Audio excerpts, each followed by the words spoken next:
nga, andito tayo sa Tokyo, Manila. At ang leader natin ngayon, tatanong tayo kung anong palagay mo sa ating leader.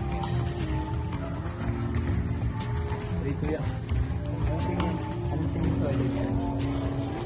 Makalimlim po ngayon. Medyo pauwi na nga rin po ako, umulan na rin. Kaya tapos ko lang sa TikTok ko. Kasi po,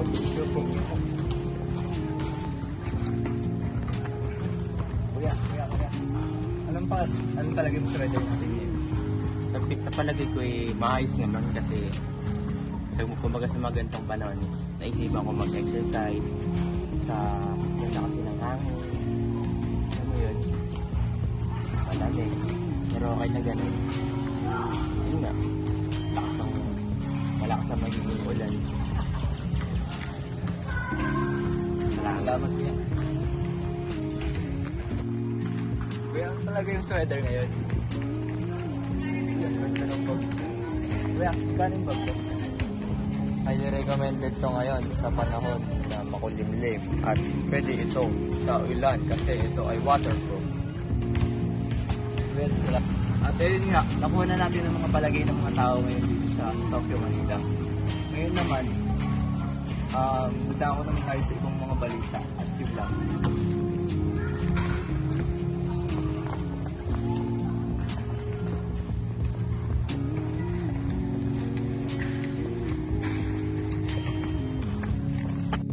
Makikita natin mga kasama na meron tayong isang lalaki dito na nagbabasa ng dictionary.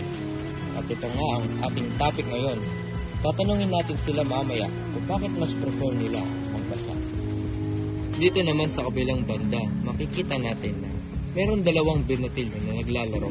At ganun din ay mamaya, tatanungin natin sila kung bakit mas prefer nila ang mga ito. Ngayon po mga kasama, makakausap natin, makaka-interview ang lalaki na may hawak kanina ng libro at nagbabasa. Halika po. Kuya, bakit mas prefer niyo po magbasa ng libro? Kasi tingin ko ang libro ay mas healthy kaysa sa mga gadget niya. Tapos meron kasing mga information na hindi natin makita sa internet sa libro. Kaya mas maganda, kaya mas recommended ko na yung libro na lang mas gamitin natin. Okay. Thank you. At ngayon po ay malalaman na natin ang sagot sa interview natin ngayon ang mga binatilyo na naglalaro. Halika. Kuya, ano pong masasabi nyo? Bakit mas prefer nyo na maglaro? Head lang po Pusing ko lang.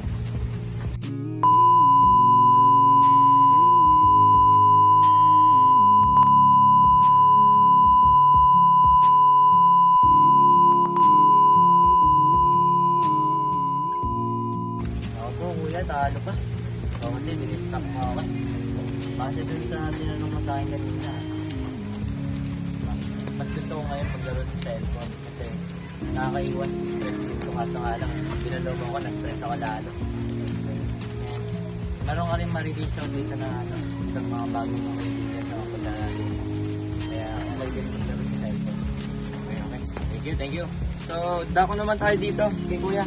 Kuya, bakit mas prefer nyo naman po na maglaro? Kasi itong paglaro kumbaga kasiyahan ko lang kapag wala akong ginagawa, free time ko lang, gano'n. Gusto ko maglaro, kumbaga kapag sa labas ng buhay, di ba, marami ng problema.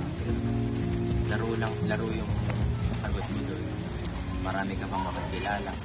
Bukod din naman sa paglalaro, marami rin namang gamit yung mga gadgets, gano'n. Katulad ng communication. So, sa tingin ko, yun nga, maganda talagang gadget sa ngayon. Bali natin sa susunod sa mga susunod na future, magkaroon pa tayo ng mas iba pang teknolohiya na magagamit natin. Yun nga. Pang ko lang to, free time ko lang. Okay. So, maraming salamat sa mga binatilyo natin na i-interview natin ngayon.